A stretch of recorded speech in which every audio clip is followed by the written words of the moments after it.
I ended up wanting to do a explanation as to what happened with Tutana. This is because there's been a lot of speculation and a lot of trying to figure things out, and that's because of the ambiguity that is actually the ambiguous nature of the relationship we had with Tutana. Now, see, he was not forthcoming in pretty much anything that he was doing. He was very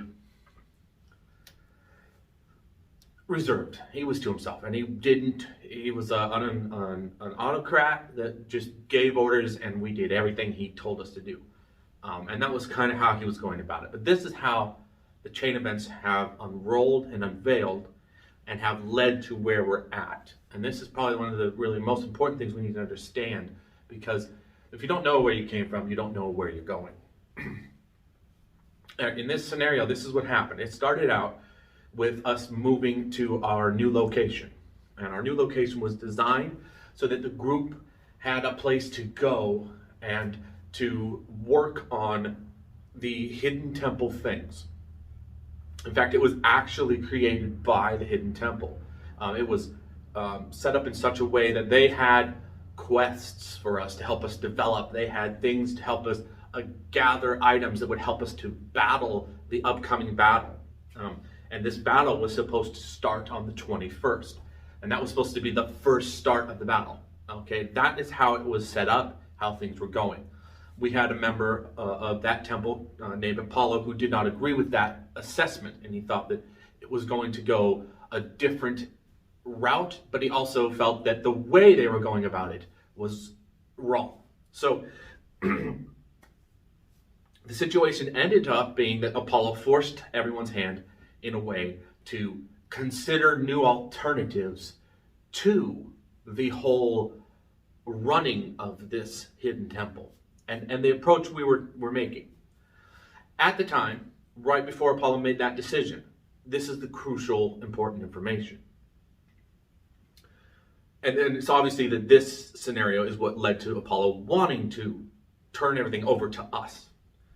The scenario was that Tana had contacted the god of dreams incarnation and had started working with him.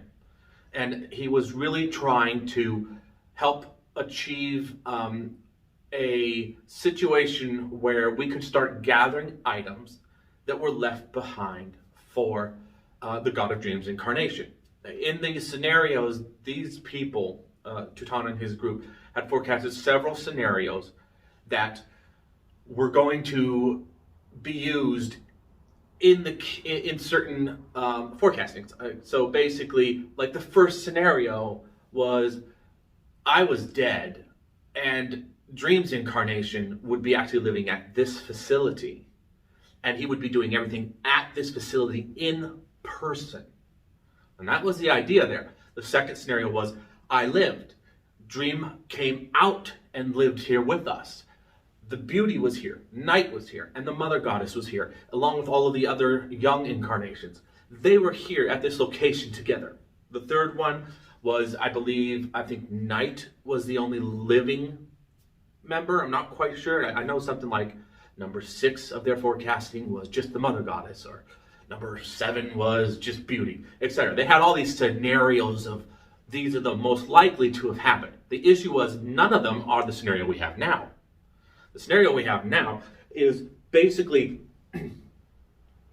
I lived, which I'm happy about, and me and Beauty came here with the mother goddess's incarnation, taking her own home and putting it up on the market and coming out also to live here. However, we had preset things up so that that Dream and Night did not necessarily have to come out here. Now, this is something I talked about before, the idea that people had to be close to be a part of the temple, or even a part of their godhead, which we had fixed and changed a bit, enough that they could stay in California. That was the idea, okay? And that was how it was said. That's how it actually happened. But the idea in Tutana's mind was that Dream was going to be living here with us And there's a back house, the one we're in now filming, was going to be their permanent residence. Well, that's not what happened. And so the forecastings were all wrong in their own right. So in order for Tana to fix the forecasting, to bring it back to the idea of us having dreams help at this location, he needed to get us all of Dream's items. Now this is where I differed from Tana, and looking back on the whole scenario, this is where we all differ from Tana. The idea was that Tana felt that it's Dream's items that needed to be here, and they were not going to be here because Dream was not here to use magic, use his personal essence to call those items out of the magical realm so we could use them. So Dream was not here when he should have been in Tana's mind. So what Tana did is he got a hold of Dream's incarnation, started working with him, and they started to do things to get items for us here. At some point, for them to activate the line of events that would make Dream a benefit to us, they needed the Dream's incarnation in California to sign or not really sign, but to make a spell, a written spell on a piece of paper. Okay? This is what they needed him to do. And then he was going to send it here. And what it did is it activated a chain of events, a pre-lined out chain of events. There were letters, tape recordings, things set in order that at like 1 week he'd get a letter saying, I want to introduce you to an item we're going to be giving you this week, and I want to teach you about this item. Then next week he'd get another, maybe not a letter, let's say a tape recording that gave him an audio recording from a former incarnation that said, look, this is how you use the item. Things like that. And so on and so on. It just kept on going. And every item he got, it would be that way. But you have to activate those chain events. And that was always done in person. Tana found a way around that. He found a way to basically have a written spell sent here to activate all these chains of events to help us learn these items, to how to use them. And in theory, it's a great idea. The issue I had with it, and the issue the group has with it, is what happens to Dream's incarnation of now, or Night's incarnation. They're not here to use those tools now. They're not here to be a part of getting those tools. Well, the inevitable thing, according to Tana at the time when he finally, revealed it to me, they were just going to dump them. They weren't going to be involved anymore. They weren't needed. They weren't here in his mind. He lives in a place where if you're not here, which is understandable because that was the rule, right? If you're not here, you're not close enough, you're really not useful anyways. So he just wanted to get things started. Once he had that written letter, he was going to dump Dream's incarnation and Night's incarnation. And he was going to take all of that and hand it all over to the Mother Goddess's incarnation. All of those things that were going to go to Dream when he was out here. And we're going to go to Night when she was out here. We're going to be handed over to the Mother Goddess's incarnation. And she was going to take care of it all and do everything herself. That is the part of the scenario we did not like. Because, yes, they may not be here to activate and use the items, but we've learned through our work with Apollo, there are other ways to get items. We don't have to drastically cut someone off just because they don't live out here. We were able to take down one of the most formidable foes in the history of incarnations while living separate. Let alone now that we can get together more readily with the social media outlets. We're able to connect now. We didn't even do that before. All of us were just barely making it. All of us were confused, just getting orders, just following orders, not really even knowing what we were doing. I didn't even know. When my wife took down Pluto, I wasn't involved. I had no memories of the events. When I went in to talk for her with the forecasting god or Pluto himself, those were blocked in my mind. I knew nothing of what was happening. I had to let it go and let her handle it. And eventually, they solved it. The only thing I know about the event is the stories she's told me. And of course, some of the few memories I have in between, which I've pieced things together. But this is how our life was. Everyone was lost and scattered. So when we got this scenario going, we thought it would have been great. And then Teutonus just brings this on us, this idea of cutting them off completely, because in his mind, they're failures and worthless. But what proved something that changed was the fact that the forecasting God is so adamant on breaking the group up. And I think that this is what Tana missed, because in his life, in his era, when he existed, there was no social outlet like this. There was no social media to connect us. There was no cell phone. There was no texting. There was no way to achieve what we're able to achieve now. Sometimes religion and people have to progress to match the society they are now in. And if they don't, they will not be able to maintain a healthy life and atmosphere. So in this scenario, he was stuck in the past in a way. And his view on things is not the way our group wanted to go.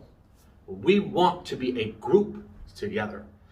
And to have him throw out 2 members just because he feels they're not useful that far away, that's, to me, an attitude of giving up. You don't give up because 2 people can't be close. You don't give up even if 2 people chose not to be close. I don't care whatever the reason is. You just don't give up and say they're worthless. What we do as a group is we grow and we better our situation. Now we're able to communicate from long range. I know that yes, when the temple goes down, we're supposed to lose all that, but that's not a sign to me of giving up. I don't give up. This is how I see forecastings, and because I've learned to forecast. I may be a father God and I'm a creative God, and that's my inner drive, but I've learned to forecast because of our situations. And this is how I view forecasting. They are a challenge. They are not a prediction of the future that we cannot change. Forecastings are designed so we can change them. That's all they're for. They are there to let us know what we need to change. They're not there to give us guidance. The forecastings we're always getting, they're usually negative. Because if they're good forecasting, we're not going to look at it. Well, that's great, good. That's fine. Put that one aside. I mean, yes, we do get good forecasting. And the forecasters that work for the temple get great forecastings about the things that are coming in our life or good things that are coming. They're not going to bring it up because, well, if it's good, why mess with it, right? But if it's bad, that's when you should pay attention, because you have to change the bad. So the forecastings we work with, the forecastings we get, we have to approach them as a challenge to change something. And that is what we're looking for. So yes, it's tough, it's difficult. Maybe we're going to have to do things differently. Maybe we're going to have to, have a different lifestyle. I mean, there could be a million things that could happen. But what you have to deal with is what's right in front of you. And what was right in front of us as a group was that we were going to be separated. And it's clear to us now, fortunately for us, we made the right move, that that's actually what the forecaster wanted. He wanted us to be separated. And Tana himself was falling into the very trap that he was trying to prevent. Now, of course, obviously now we know it was a death sentence on the 21st. So if we had followed through with Tana's version of things, we probably all would be dead now. So that right there proves that Tana's version was wrong, and you shouldn't have continued it. Otherwise, we wouldn't need this video because y'all be dead. So I did this as a really quick shootout to clear up where and why we ended up where we are. Now we all know where we're going. We know what we're doing is we're preparing ourselves, we're growing ourselves, and we are projecting ourselves forward in a way with knowledge. So we know what we have to fight against. We know what we have to go up against, and we know how to progress because we know the past. And if you don't pay attention to the past, you never know what the present or the future is going to become.